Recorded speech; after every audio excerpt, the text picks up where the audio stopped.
दोस्तों, जय माता दी। मेरे यस म्यूजिकल ग्रुप में आप सभी का बहुत बहुत स्वागत है। जितने लोग हमारे चैनल से जुड़े हैं सभी को तहे दिल से धन्यवाद है। सबके लिए मैं मंगल कामना करती हूँ, सब लोग स्वस्थ और मस्त रहें। तो एक मैं बहुत ही प्यारा चेतावनी भजन लाई हूँ, जैसा होगा आप लोग कमेंट में ज़रूर बताइएगा। जीवन तो भैया एक रेल है, जीवन तो भैया एक रेल है, कभी पैसेंजर कभी मेल है। ओ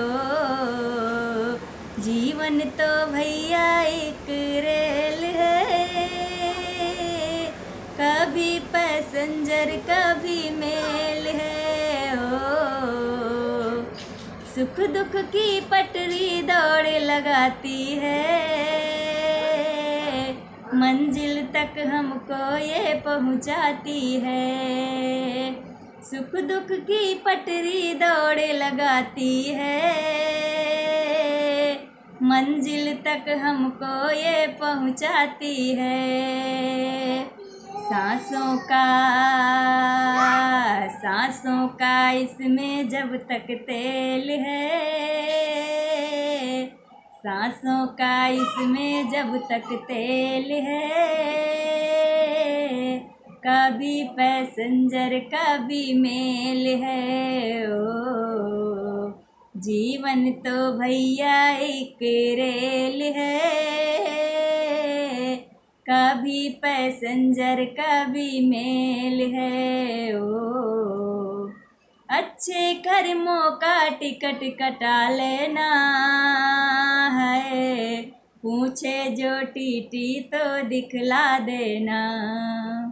अच्छे कर्मों का टिकट कटा लेना है, पूछेगा टीटी तो दिखा देना। बिना टिकट तो सीधी जेल है,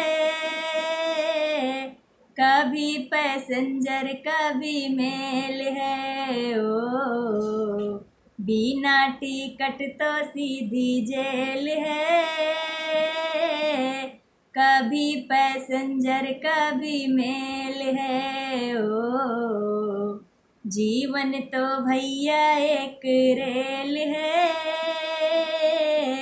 कभी पैसेंजर कभी मेल है। ओ रिश्ते भी बनते और बिगड़ते हैं, यात्री तो चढ़ते और उतरते हैं। रिश्ते भी बनते और बिगड़ते हैं, यात्री तो चढ़ते और उतरते हैं। भैया ये सिग्नल का ही खेल है, भैया ये सिग्नल का ही खेल है, कभी पैसेंजर कभी मेल है। ओ जीवन तो भैया एक रेल है, कभी पैसेंजर कभी मेल है।